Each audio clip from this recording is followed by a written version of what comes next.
Assalamualaikum warahmatullahi wabarakatuh.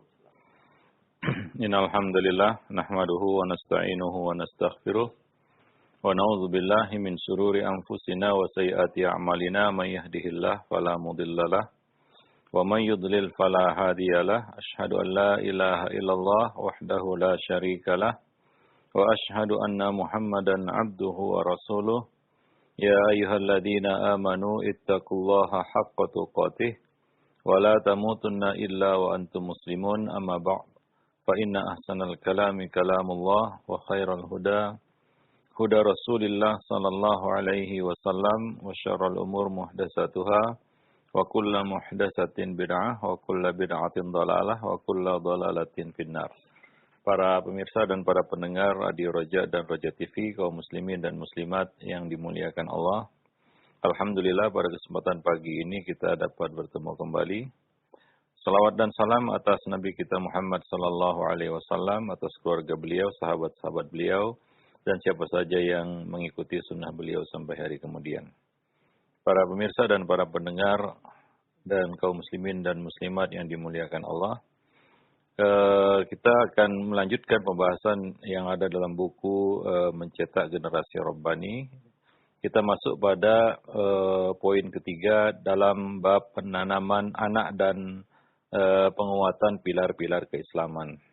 Ya, kita sudah membahas kemarin tentang sholat, ya, pentingnya kita melatih dan membiasakan dan menanamkan kecintaan kepada sholat pada anak-anak kita, bahwa itu adalah perkara yang penting di dalam agama. Rukun Islam yang kedua yang perlu kita latih pada anak-anak kita sejak dini. Ya, Nabi mengatakan, "Muru auladakum bis-sholati wa hum abna'u sab'i sinin." Suruhlah anak-anak kamu mengerjakan salat pada usia 7 tahun. Kita melatih mereka untuk mengerjakan salat, mengerti tentang salat, tertib dan disiplin terhadap waktu-waktu sholat, dan itu perlu waktu yang panjang. Ya, sebelum dia masuk usia baligh, ya mungkin 10 tahun ke atas, dia akan sampai pada usia baligh, dan seiring dengan itu dia menjadi seorang yang mukallaf, bertanggung jawab atas apa-apa yang dilakukannya, dan telah dikenai kewajiban-kewajiban dan larangan-larangan. Maka pada saat dia menapaki usia tersebut, dia sudah siap melaksanakan kewajiban agama yang agung ini, yaitu iqamatus shalah, menegakkan salat. Nah, kemudian ya, di antara rukun Islam yang perlu kita latih pada anak-anak kita, ya, adalah pelatihan puasa. Ya, puasa ini harus ya kita latih anak-anak kita untuk mengerjakannya. Ya, karena ini berkaitan dengan menahan makan dan minum, ya, khususnya bagi anak-anak itu menahan makan dan minum, ya. Ini adalah perkara yang agak susah, ya, karena anak-anak susah untuk melupakan makanan, ya. Nah, dan ya pasti akan meronta kalau dia lapar. Maka di sini ya sebelum dia menapaki usia mukallaf, ya, di mana dia bertanggung jawab untuk mengerjakan kewajiban puasa ini, maka seyogianya ya sudah kita perkenalkan puasa ini sejak anak ini masih kecil, ya, sedini mungkin, ya, di mana dia mampu ya untuk mengerjakannya sesuai dengan kapasitas dan kemampuannya, ya. Ya, ada istilahnya puasa setengah hari, ya. Kita dulu waktu kecil ada istilah untuk anak-anak puasa setengah hari, bukanya azan zuhur, ya. Nah, ya itu tidak mengapa untuk anak-anak.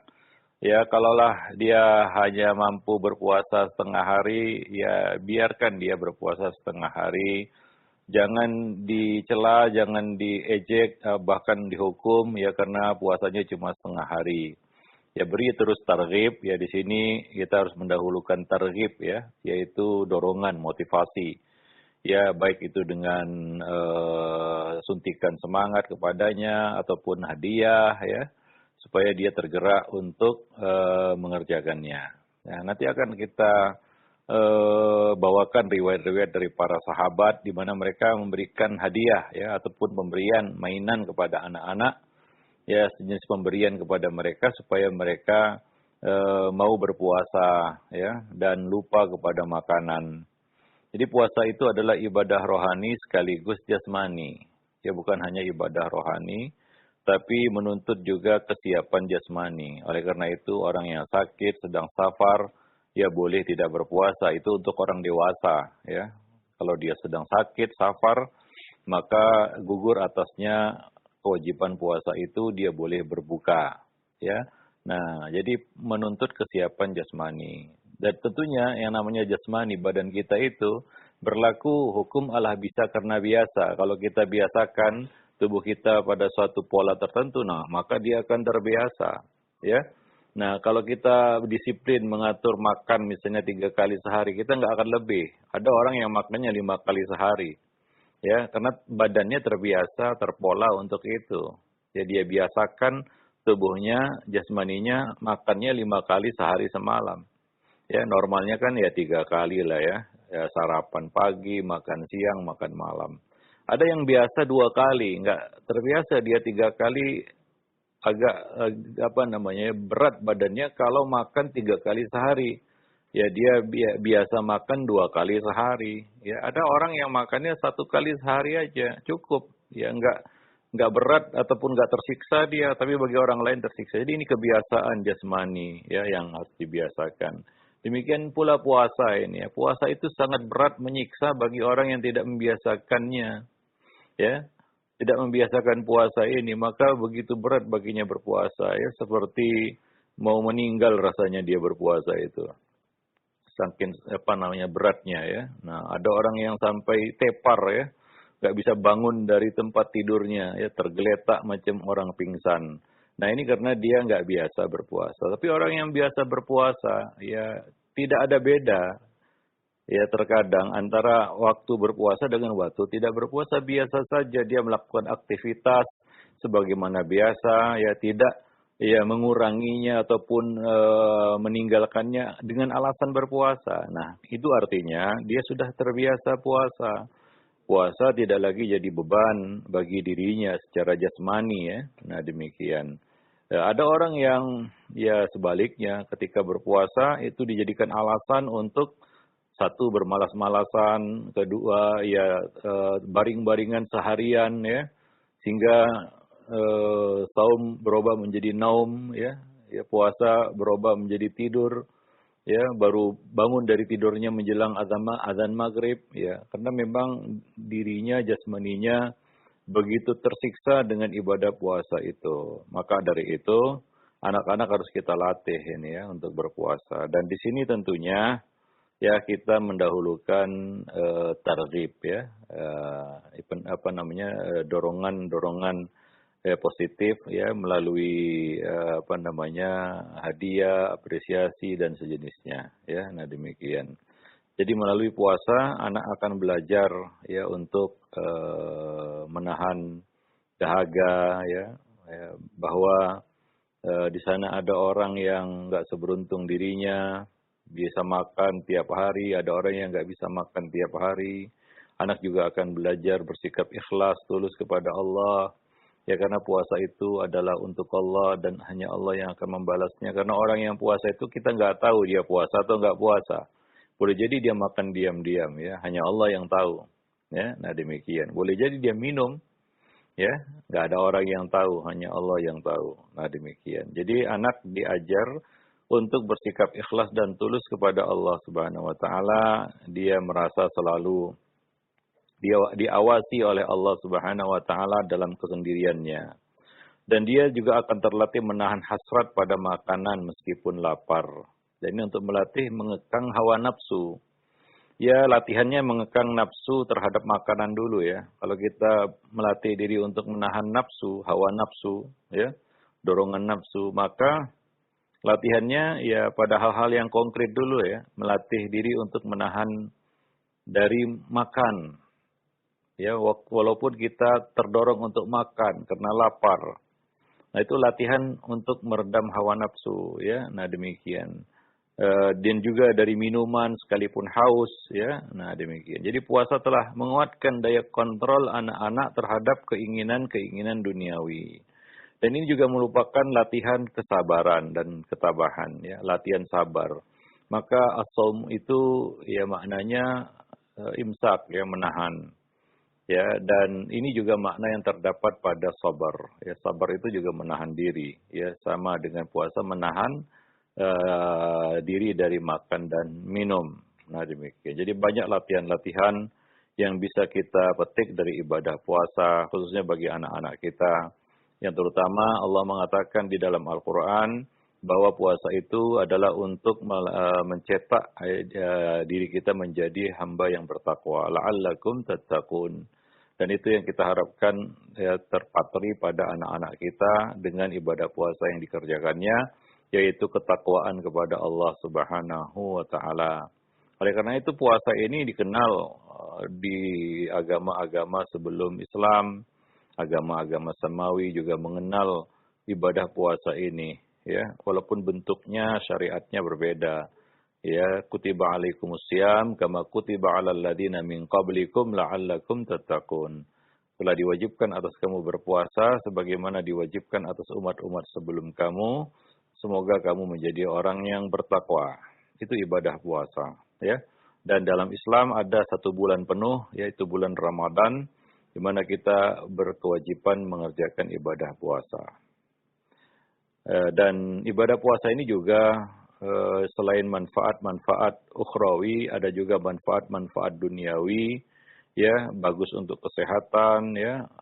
Sekarang ini ya anak-anak juga, coba lihat anak-anak yang obesitas, ya, kan sebanyak juga kasus-kasus hari ini anak-anak yang obesitas itu kegemukan begitu, karena tidak bisa menahan nafsu makan.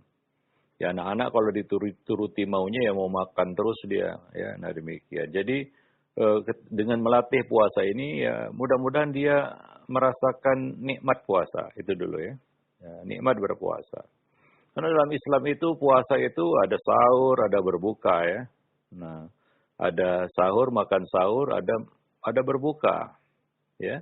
Nah, jadi ada suasana yang menarik minat anak-anak itu untuk mengerjakan puasa. Ada makan sahur, ada buka puasa, ya, hidangan-hidangan yang mungkin lezat baginya saat berbuka. Jadi menanamkan pada anak bahwa puasa itu lezat, ya, nikmat. Nah, demikian. Apalagi waktu berbuka, ya, lezat dan nikmat juga saat makan sahur, ya. Jadi itu momen-momen yang terjadi di dalam ibadah puasa yang anak-anak itu juga perlu, ya, dibiasakan dengan suasana puasa. Maka ya sebagian orang tua kadang-kadang mengusir anaknya makan sahur ataupun berbuka puasa karena alasan dia tidak puasa. Nah, ini juga mungkin keliru, ya. Biarkan anak-anak itu merasakan suasana puasa walaupun dia nggak puasa, walaupun puasanya nggak penuh misalnya. Ya, bangunkan dia makan sahur, ya, makan, ya, dibangunkan makan, mungkin dia senang, ya. Nah, ajak dia juga untuk berbuka, kan begitu, ya. Sehingga anak ini mengenal, ya, di dalam ibadah puasa itu bukan hanya lapar dan lapar, ya. Nah, jadi gambarannya juga harus, mindset anak ini terhadap puasa juga harus dirubah begitu. Jangan puasa itu seolah-olah siksaan, gitu. Bagi anak-anak kan nggak suka, ya, seperti itu, ya. Maka ada suasana makan sahur yang mungkin dia bisa kita tubuhkan kerinduannya kepada suasana makan sahur. Demikian juga ada berbuka puasa, ya. Nah, maka jangan diusir anak-anak kalau ikut buka puasa bersama begitu, ya. Walaupun dia nggak puasa. Nah, kadang-kadang namanya anak-anak, ya, belum buka, belum azan, ya, dia sudah makan hidangan puasa, hidangan berbuka puasa, ya, biarkan.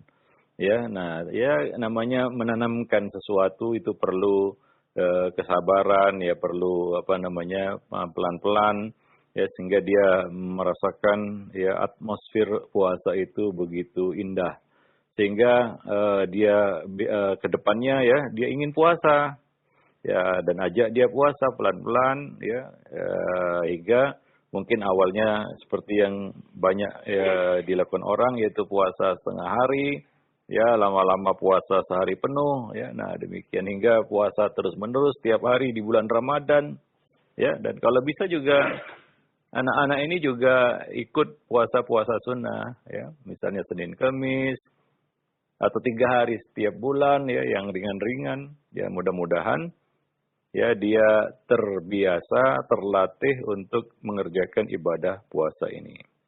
Ada riwayat dari Rubayyi binti Muawiz, dia bercerita, bahwa pada hari Asyura, puasa Asyura ini adalah puasa yang wajib sebelum Ramadan, ya.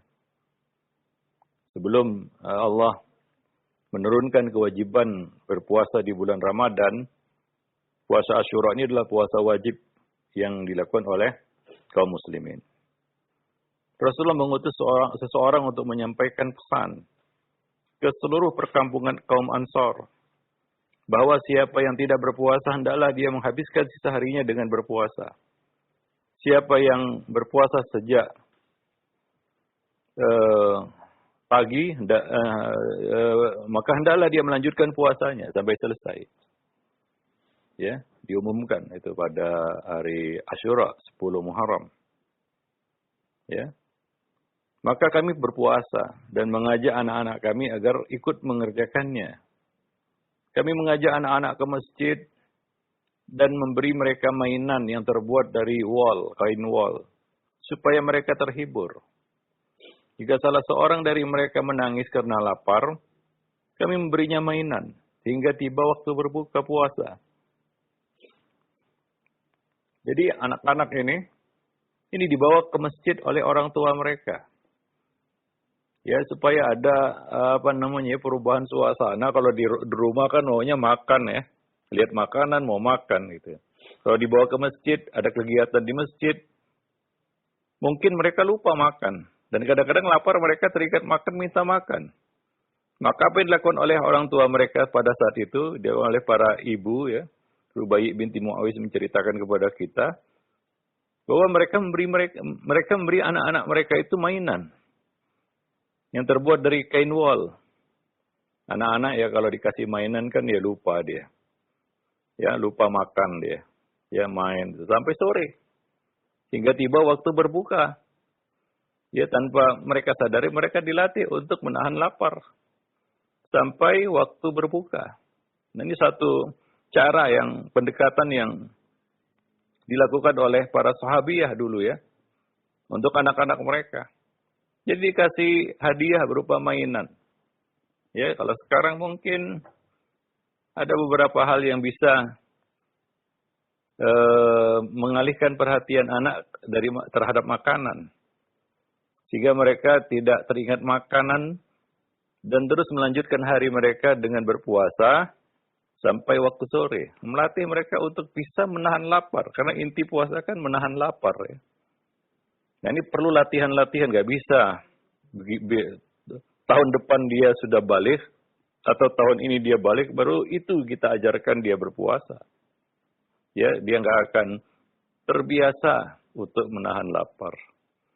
Para pemirsa dan para pendengar yang dimuliakan Allah.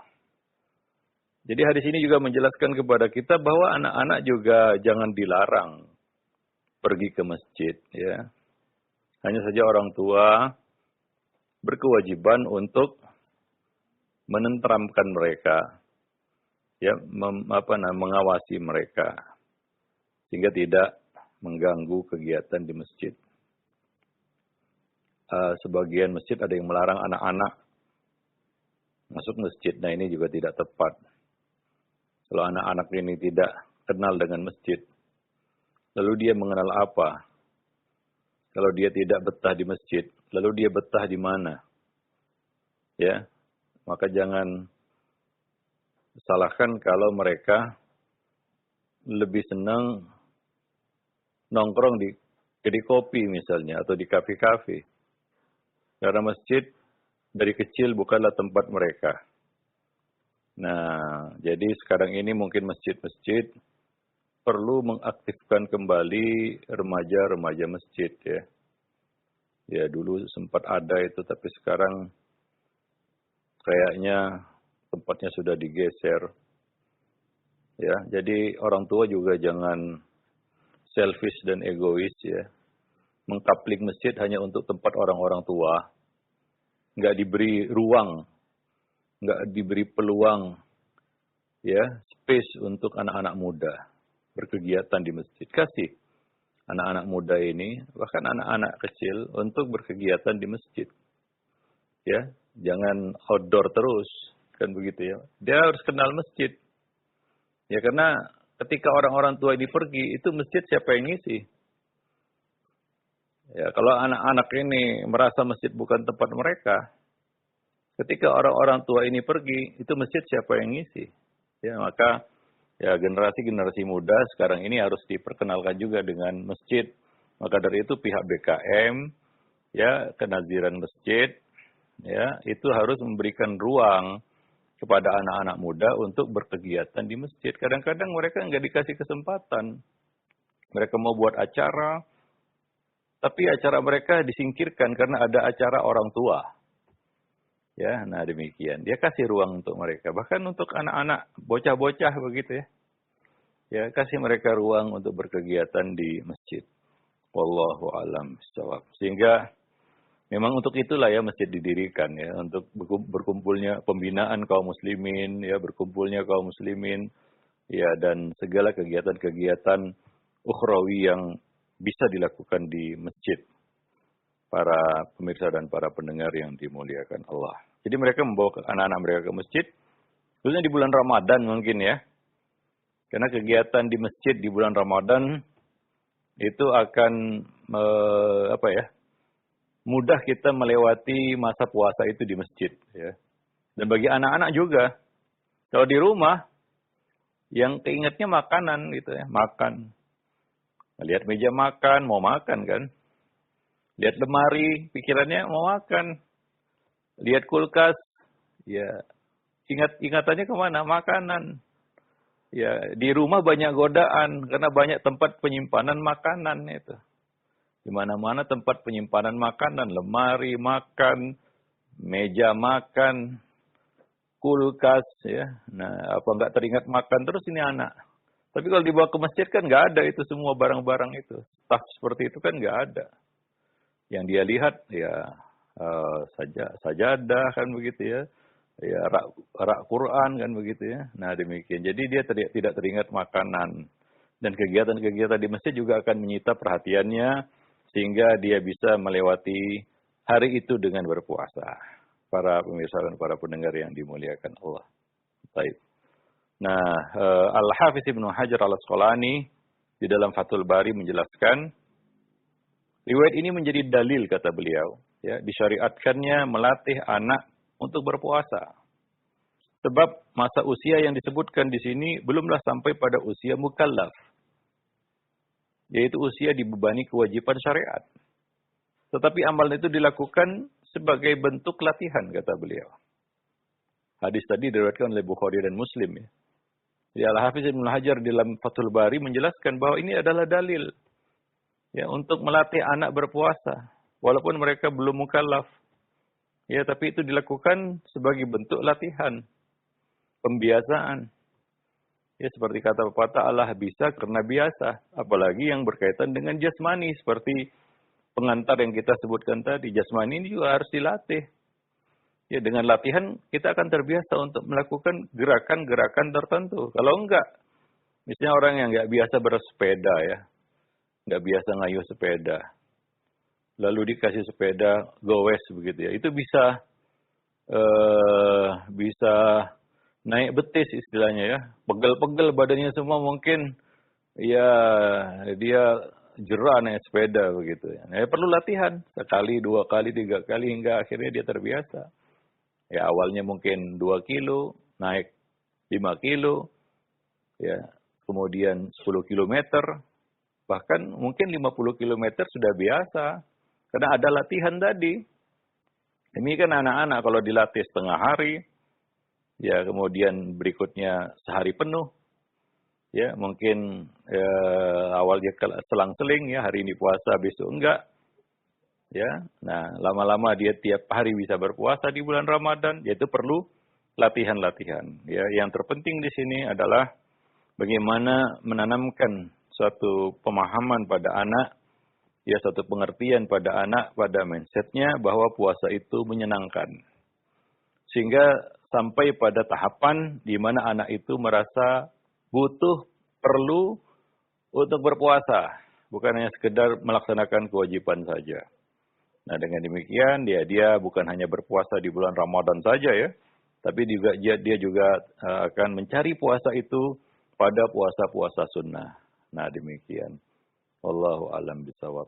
Sebagian orang ya puasa itu sudah menjadi kebutuhan. Ya. Ya kalau tidak disebut sebagai suatu pengobatan ya gitu. Karena kan puasa kan masuk dalam bentuk terapi pengobatan juga ya. Ya kalau nggak puasa pegel-pegel badannya, ada yang seperti itu ya. Nah badan ini juga harus dibiasakan dengan hal-hal seperti itu. Sama seperti contohnya lah ya, jasmani badan kita ini yang sudah biasa misalnya dibekam misalnya, orang yang biasa bekam. Nah kalau nggak bekam itu ya dalam sebulan itu mungkin dia akan berat, merasa nggak enak badannya karena dia udah terbiasa berbekam. Ya, nah demikian. Wallahu a'lam bishawab. Nah jadi mudah-mudahan ya kita bisa menanamkan ya kecintaan kepada ibadah ini kepada anak-anak kita ya. Nah mudah-mudahan juga mereka bisa berpuasa itu tanpa disuruh. Bahkan mereka minta berpuasa, minta dibangunkan makan sahur ya. Ada sebagian anak memang ingin berpuasa hingga berpesan sama orang tuanya, nanti pagi-pagi jangan lupa dibangunin makan sahur gitu ya. Nah sudah sampai pada tingkatan tahapan seperti itu. Nah demikian. Nggak lagi marah jengkel kalau dibanguni makan sahur gitu. Nah jadi kita harus memperkenalkan puasa itu dalam satu paket yang utuh ya. Nah ada makan sahur, ada buka puasa ya. Nah itu ada suatu hal yang ya kita katakan beda antara puasa kita dan puasa umat-umat sebelumnya.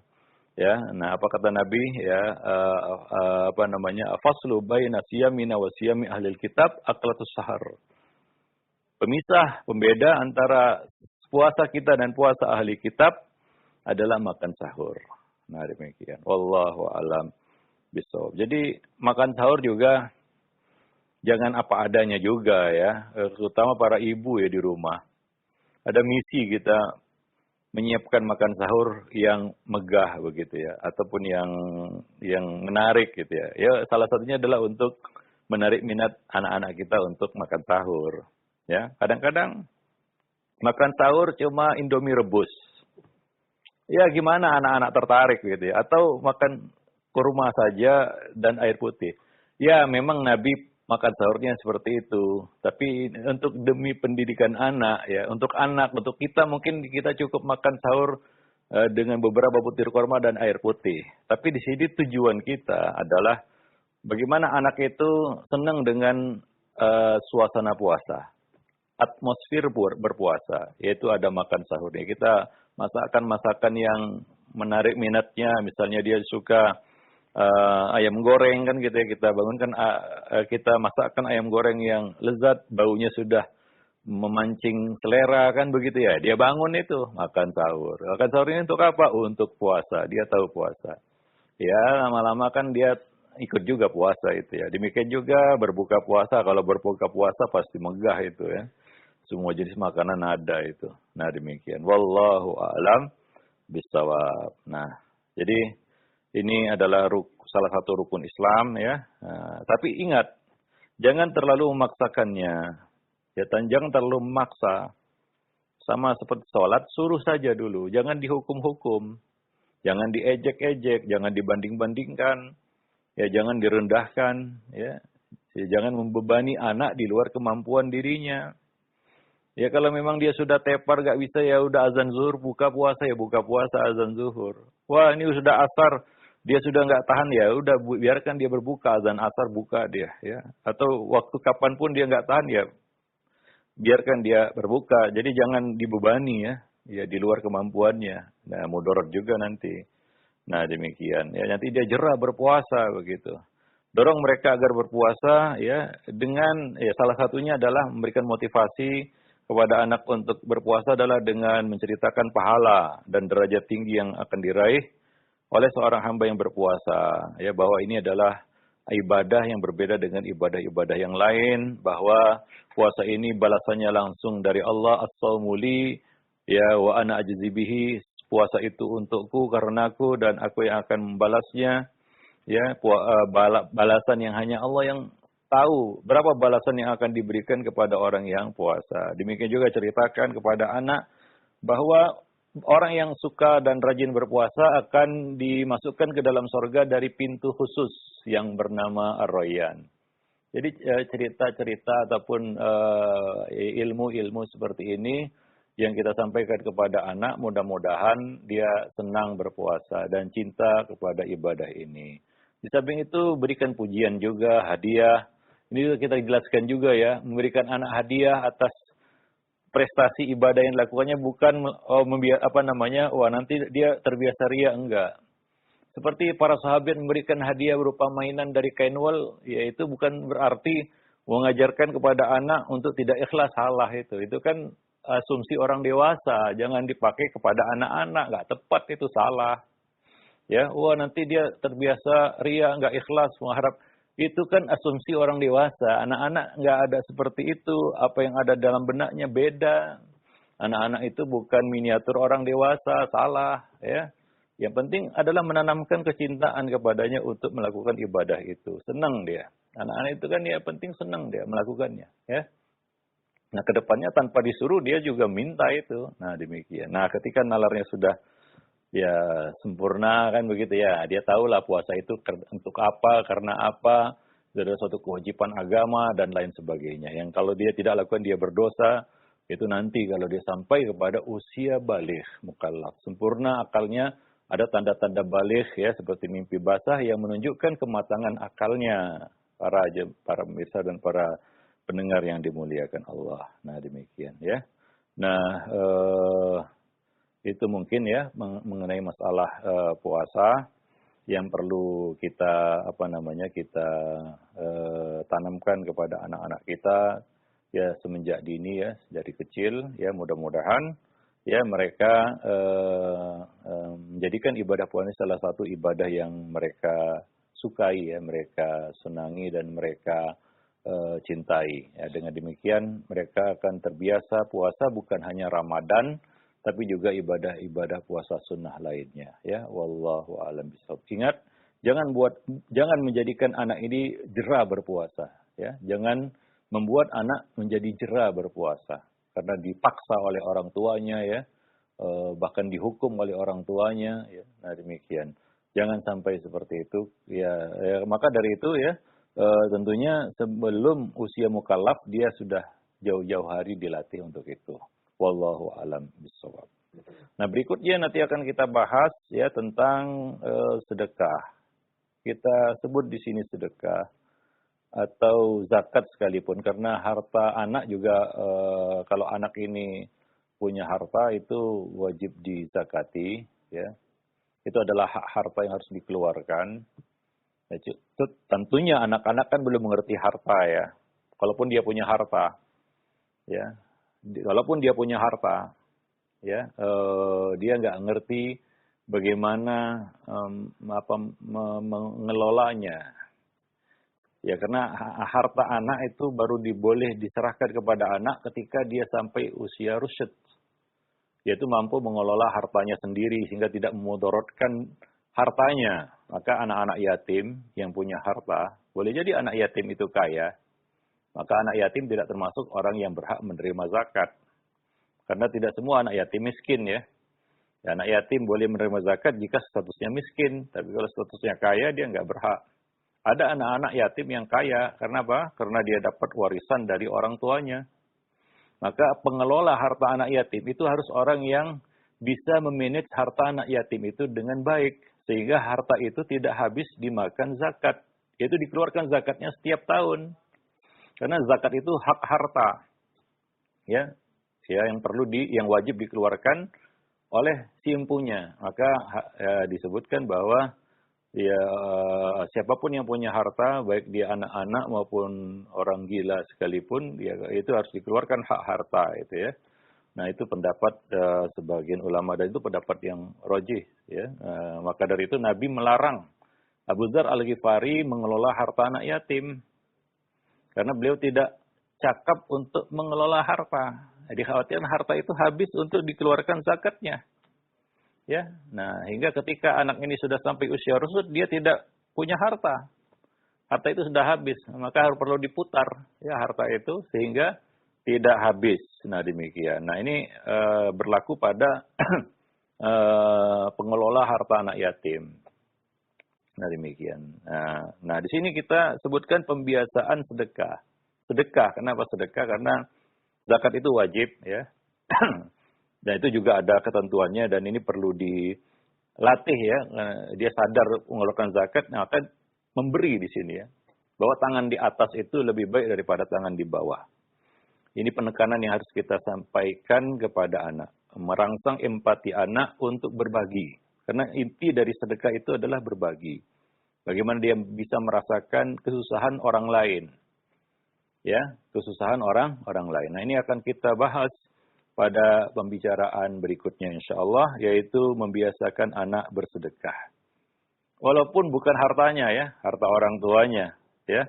Tapi ya, di sini untuk menumbuhkan semangat berbagi ya, bahwa memberi itu lebih baik daripada menerima. Tangan di atas lebih mulia daripada tangan di bawah ya, dan demikian. Wallahu alam bishawab.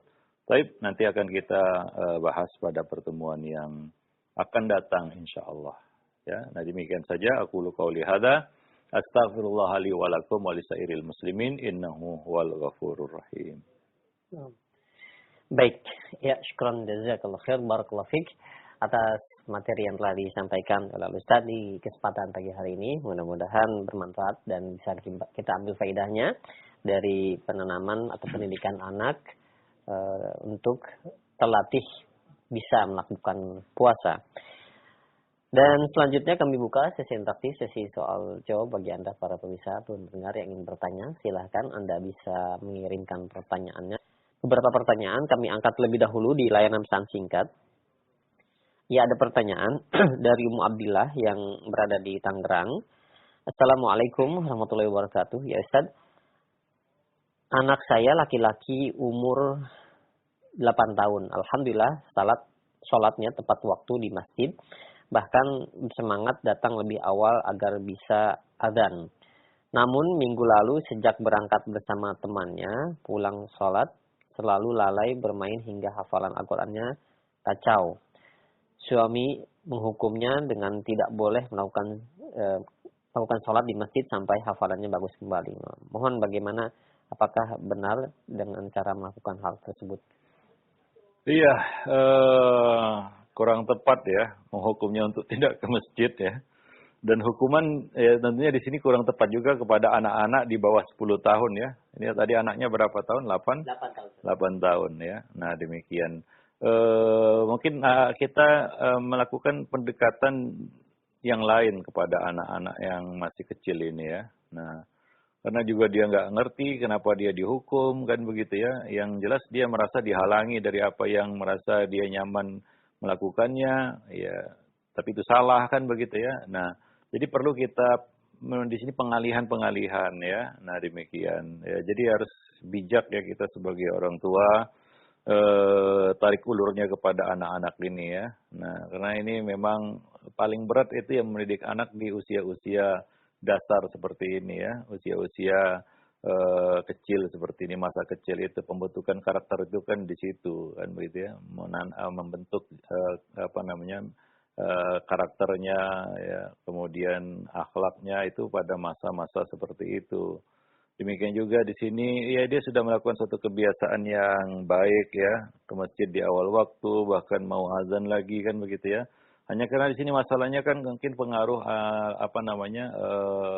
pergaulannya yang perlu kita arahkan anak-anak itu kepada pergaulan yang baik kan begitu ya. Nah, jadi ya seperti itu yang harus kita lakukan untuk mengeluarkannya dari masalah tersebut ya, bukan memberikan hukuman dan hukuman, karena orang tua kadang-kadang menghukum itu kan sebagai alternatif terakhir yang mungkin sudah mentok, dia nggak mampu melakukan pendekatan-pendekatan positif, akhirnya pakai pendekatan hukuman, ya. Nah, jadi orang tua kadang-kadang kan maunya instan gitu ya, dengan hukuman dianggap masalahnya bisa selesai dengan instan, cepat, ya, singkat, ya, kilat, ya. Nah, padahal belum tentu ya hukuman itu menyelesaikan masalah. Ya, banyak hukuman nggak menyelesaikan masalah, bahkan menimbulkan masalah baru karena kurang tepat penerapannya di situ. Ya, wallahu a'lam bishawab. Jadi mungkin perlu kita perbaiki kondisinya ya dengan masuk kepada masalah anak itu ya. Masalah lingkungan dan pergaulannya mungkin kita perlu mengarahkannya kepada teman-teman yang baik kan begitu ya, atau mengembalikannya kepada kebiasaan yang baik yang ditinggalkannya. Nah, demikian. Ya, ya misalnya sementara waktu ini ya mengawalnya ke masjid kan begitu ya, karena ya nggak mungkin perubahan pada anak secara tiba-tiba tanpa sebab. Itu sesuatu yang nggak mungkin ya. Nah, jadi ya pasti ada sebabnya. Nah, sebab inilah yang harus kita ya singkirkan ya, sebab-sebab yang mengakibatkan dia berubah itu. Wallahu a'lam bishawab ya. Nah, demikian. Nah, kita khawatir ya hukuman-hukuman ini makin lama makin berat. Karena hukuman itu sifatnya kalau pada anak-anak ya, makanya Nabi melarang menghukum anak di bawah usia 10 tahun walaupun meninggalkan sholat. Nah, itu kan belum mukallaf dia. Baik.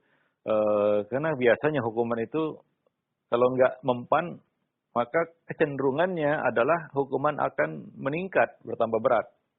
Misalnya gini, seorang orang tua ya menghukum anaknya karena satu kesalahan, tapi ternyata tidak memperbaiki keadaan, maka kecenderungannya dia akan memberikan hukuman yang lebih berat lagi dan lebih berat lagi.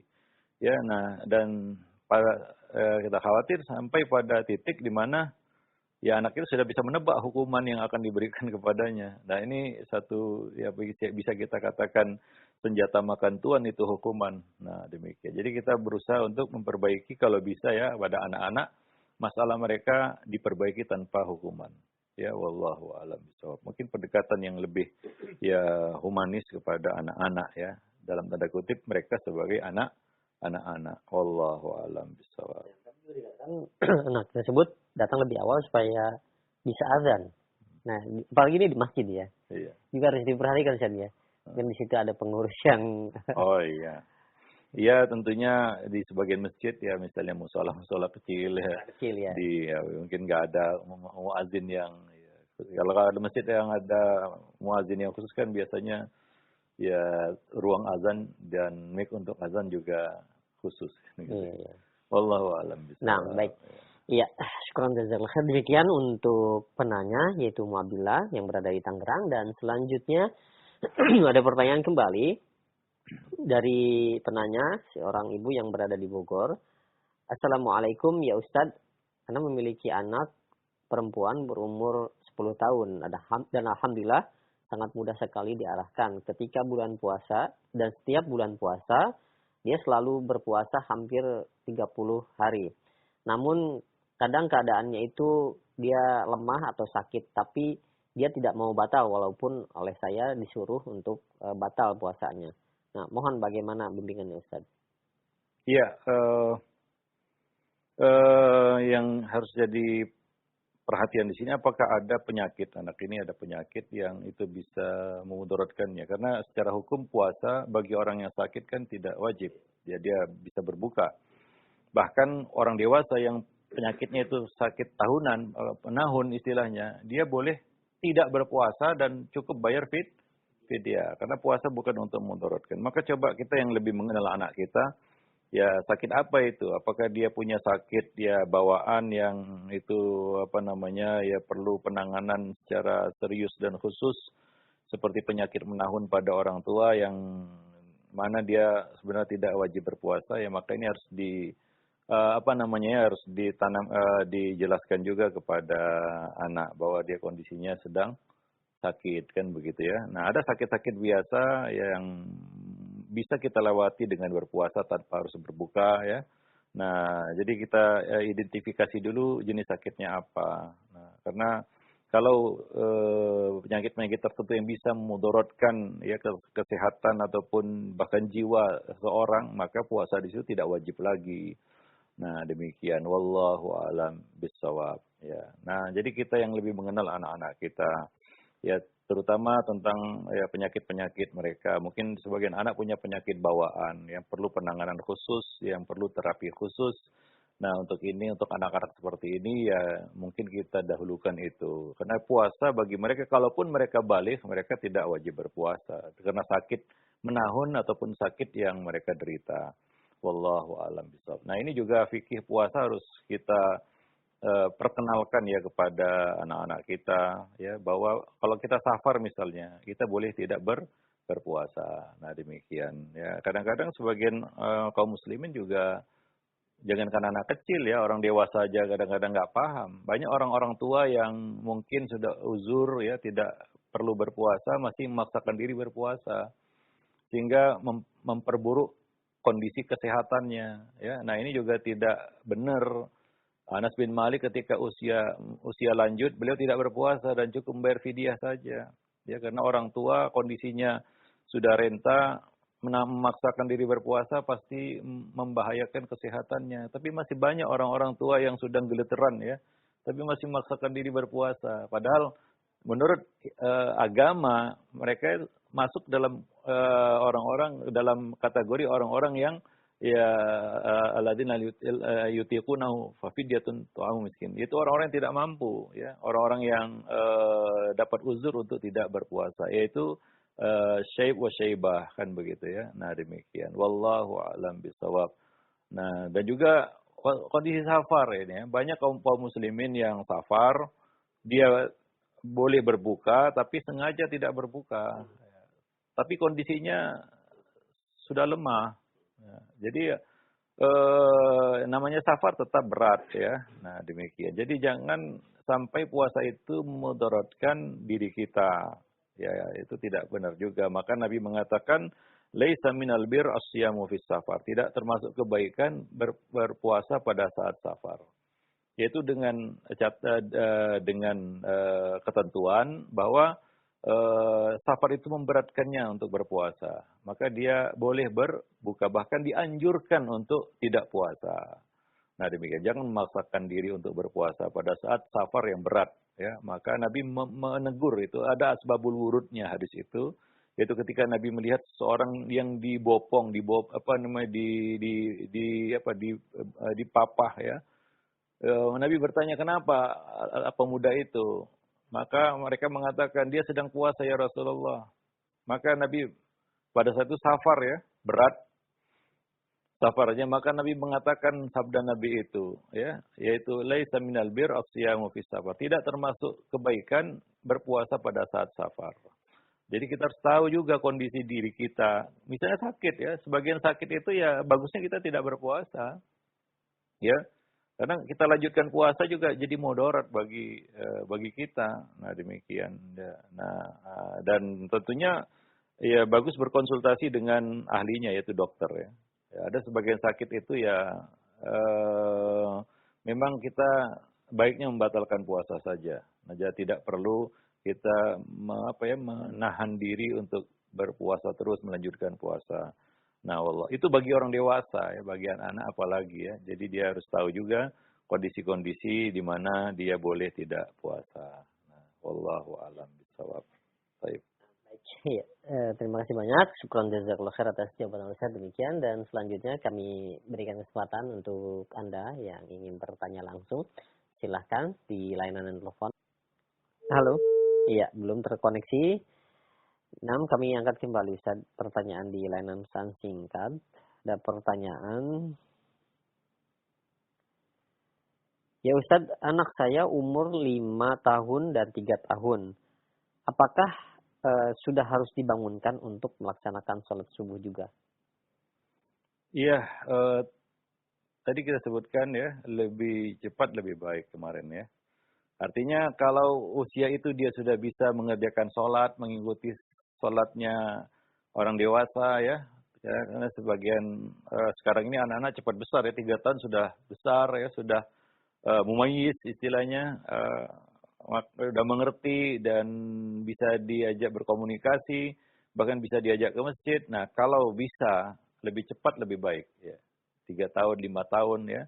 Tergantung anaknya sebenarnya ya. Nah, jangan nunggu sampai 7 tahun. Nah, nanti aja disuruh kalau sudah itu maksimal ya. Lebih dari itu jangan, lebih dari 7 tahun itu telat sebagaimana kita sudah jelaskan. Nah, kalau sebelum itu lebih baik lagi ya. Jadi semakin lama dia dilatih untuk sholat ya, mulai dari mungkin usia 5 tahun atau 6 tahun atau 4 tahun ya, tergantung kondisi dan keadaan si anak itu. Wallahu a'lam bishawab. Karena sebagian anak eh, ada yang usianya 3 tahun tapi sudah bijak dia ya, sudah bisa diajak komunikasi, sudah bisa diajari ya, bahkan sudah bisa diajak ke masjid dan nggak main-main di masjid ya, nggak apa namanya ya, tidak buat onar dia, tidak buat kegaduhan di masjid. Wallahu a'lam bishawab. Baik, ya, sekarang jazakallahu khair atas jawaban Ustaz. Demikian. Dan selanjutnya, ya mungkin kami berikan kesempatan kembali untuk Anda, para pemirsa atau pendengar yang ingin bertanya, silahkan. Ada pertanyaan kembali Ustaz, di layanan pesan singkat.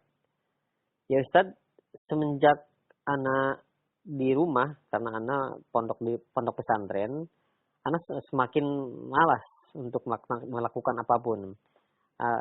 Mohon solusinya Ustaz dan nasihatnya agar lebih baik lagi, karena terlalu lama di rumah dalam kondisi pandemi seperti ini. Ya, justru sebaliknya mungkin ya.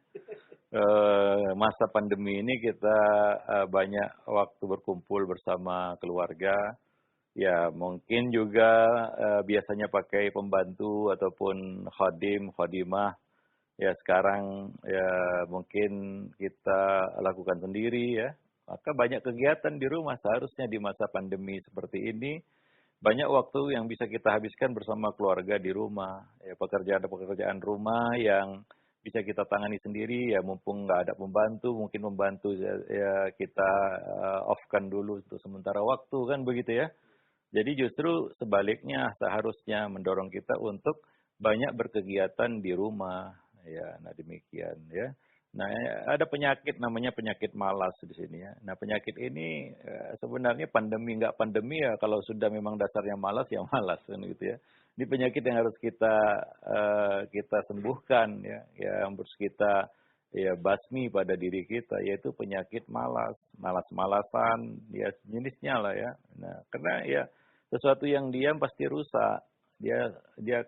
Dia perlu bergerak ya, itu hukum alam sebenarnya ya. Nah, demikian, maka satu yang diam pasti rusak. Air aja diam itu rusak. Air ya diam, dia nggak mengalir ya rusak dia. Nah, demikian ya. Demikian juga ya udara yang diam nggak bergerak jadi rusak ya. Semua yang diam akan rusak. Nah, termasuk badan kita, kalau banyak bermalas-malasan, diam gitu ya, seharian mantengin HP gitu ya, rusak juga. Nah, demikian. Perlu beraktivitas, bergerak. Nah, jadi apa yang membuat kita terduduk seperti itu ya, satu penyakit yang bernama penyakit malas. Nah, jadi ya perlu kita sembuhkan penyakit itu. Maka Nabi juga berlindung dari rasa malas itu ya, setiap pagi dan petang itu ya. Ya. Allahumma inni a'udzubika minal kasali wa su'il kibari ya. Wa a'udzubika min azabin finnari wa azabin fil qabri. Itu kan zikir pagi dan petang ya. Jadi ya pagi dan petang kita minta kepada Allah supaya kita dijauhkan dari penyakit malas. Wallahu a'lam bishawab. Nah, jadi sebaliknya ya, di masa pandemi ya kita banyak bisa berkumpul, berbaur dengan keluarga, bisa mengenal lebih dekat lagi ya anak-anak kita yang selama ini mungkin sibuk dengan kegiatan masing-masing ya. Nah, jadi manfaatkan masa-masa pandemi ini untuk ya banyak berkegiatan bersama keluarga ya, suami dan anak-anak kita atau istri dan anak-anak kita di rumah. Ya, wallahu a'lam bishawab. Mungkin kita perlu banyak sedikit kreatif ya, menciptakan hal-hal ya, kegiatan-kegiatan bersama di rumah ya, bersama keluarga. Wallahu a'lam bishawab. Nah, mungkin sampai di sini dulu pertemuan kita pada kesempatan pagi ini. Mudah-mudahan bermanfaat. Aku qouli hadza astaghfirullah li wa lakum lisairil muslimin innahu huwal ghafurur rahim.